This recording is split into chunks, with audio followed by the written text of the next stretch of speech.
रक्षा सूत्र के रूप में बहन अपने भाई के हाथों में एक रक्षा सूत्र बांधकर भाई से एक प्रतिज्ञा लेती है। ब्राह्मण, साधु, संत और बहन बेटी, ये तीन काल का हरण करती है, इसलिए इन तीनों की महत्वता। जब ये राखी जो बनती है ना, ये रक्षा सूत्र जो तुमने बांधा है, जो मोली जो बांधते हैं, कलेवा जो बांधते हैं, ये रक्षा। आप नारियल का गोला दो 50 बार दो, 10-10, 20-20 गोले दे दो, 50-50 गोले दे दो, मना नहीं है। हैं 2-4-8 झोला भर के दे दो, हम वो भी मना नहीं करे। एक बोरा भर के दे दो, उसका मना नहीं। पर श्रीफल की मूलता है, यहाँ नारियल का जो श्रीफल है उसकी मूलता है।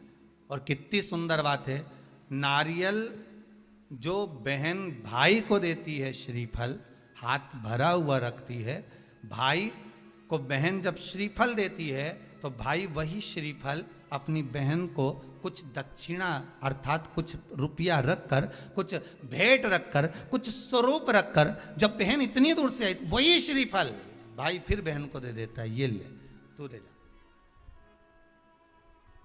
तू रख ले। पर बहन उस श्रीफल को लेकर नहीं जाती है। बहन क्या कहती है, नहीं नहीं तुझे रखना पड़ेगा, तू रख। तो दो चीज में से जब श्रीफल भाई भेंट रख कर देता है अपनी बहन को, तो बहन श्रीफल वहीं भाई के घर छोड़ देती है, भेंट का कुछ भाग लेकर चल देती है। ये बहन का प्रभाव। रक्षा सूत्र को लोगों ने बिगाड़ दिया। आज के जमाने में तो रक्षाबंधन का भी महत्व लोग नहीं जानते कि कैसे रक्षा सूत्र बनना चाहिए, कैसे रक्षाबंधन होना चाहिए। उसका भी विशेष महत्व होता है भाई, उसकी भी मूलता होती है। और एक बात कहूंगा आज रक्षाबंधन पर, आपको अच्छी लगे तो आप स्वीकार करना, ना लगे तो आप छोड़ देना। वैसे भी सीहोर वाला महाराज ताड़ी तड़ी बोले ही बोले है, उसमें क्या दिक्कत। तो बोलने में तो कोई पीछे हटूंगा नहीं। एक निवेदन आप सबसे करूंगा, आपको अच्छा लगे अपने जीवन में उतारिएगा, ना लगे कोई बात नहीं, छोड़ दीजिएगा, पर उतारना जरूर।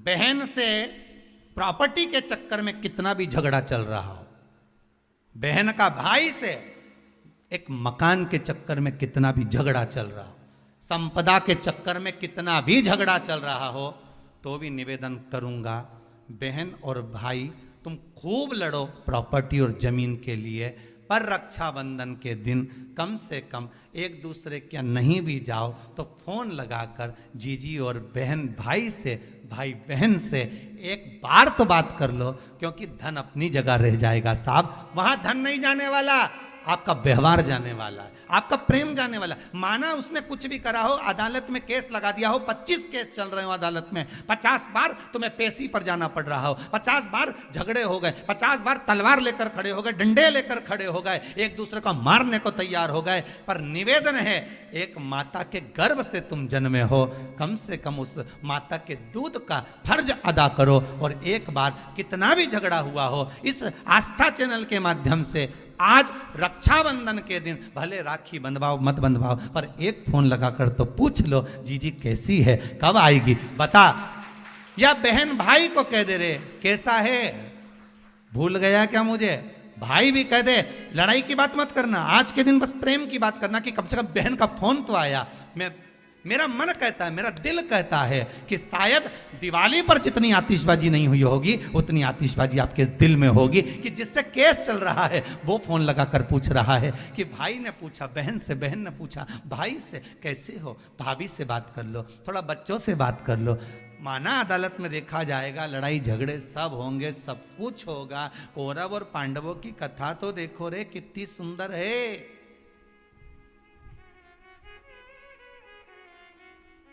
कितनी सुंदर है।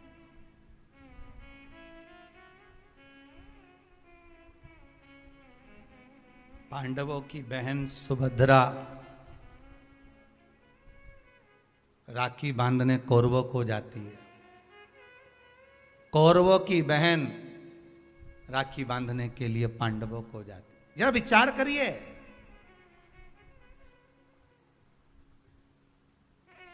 क्या युद्ध के मैदान में लड़े नहीं, क्या युद्ध के मैदान में मरे नहीं, युद्ध अपनी जगह पर है। लड़ाई नारियल जो बहन भाई को देती है, श्रीफल हाथ भरा हुआ रखती है, भाई को बहन जब श्रीफल देती है तो भाई वही श्रीफल अपनी बहन को कुछ दक्षिणा अर्थात कुछ रुपया रखकर, कुछ भेंट रखकर, कुछ स्वरूप रखकर, जब बहन इतनी दूर से आई तो वही श्रीफल भाई फिर बहन को दे देता है, ये तू ले। कम से कम एक दूसरे के नहीं भी जाओ तो फोन लगाकर जीजी और बहन भाई से, भाई बहन से एक बार तो बात कर लो, क्योंकि धन अपनी जगह रह जाएगा साहब, वहां धन नहीं जाने वाला, आपका व्यवहार जाने वाला। आपका आज रक्षाबंधन के दिन भले राखी बंधवाओ मत बंधवाओ, पर एक फोन लगाकर तो पूछ लो जीजी कैसी है, कब आएगी बता, या बहन भाई को कह दे रहे कैसा है, भूल गया क्या मुझे। ब्राह्मण, साधु, संत और बहन बेटी, ये तीन काल का हरण करती है, इसलिए इन तीनों की महत्वता। रक्षा सूत्र के रूप में बहन अपने भाई के हाथों में एक रक्षा सूत्र बांधकर भाई से एक प्रतिज्ञा लेती है कि आप इस भूमि पर जब तक मेरे प्राण हैं तब तक मेरी रक्षा करोगे।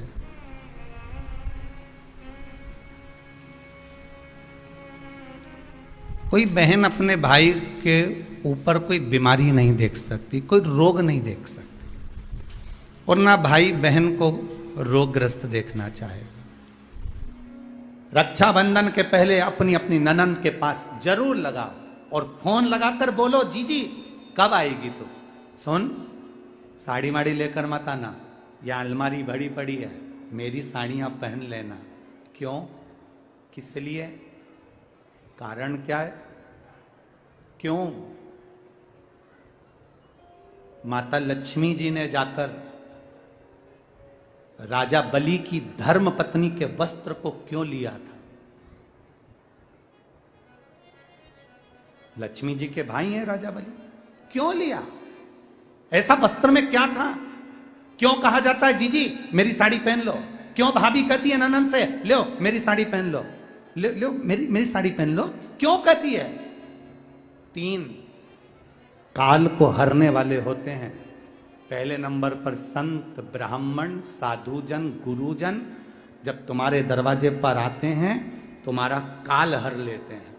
दूसरे नंबर पर है गौ माता, गाय को जब हम रोटी देते हैं गौ माता हमारे काल को हर लेती है।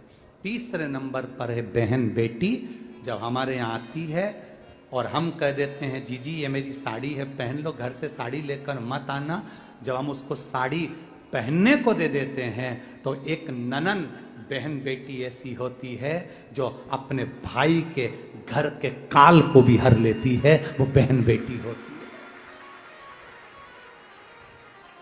पर आप में से कई माताएं ऐसी भी बैठी है जो अपनी एक साड़ी नहीं दे, और अगर ननन पहन लेना तो 25 बार के बता दे जी जी मेरी है, जी जी अच्छे से बैठो साड़ी फट जाएगी मेरी है।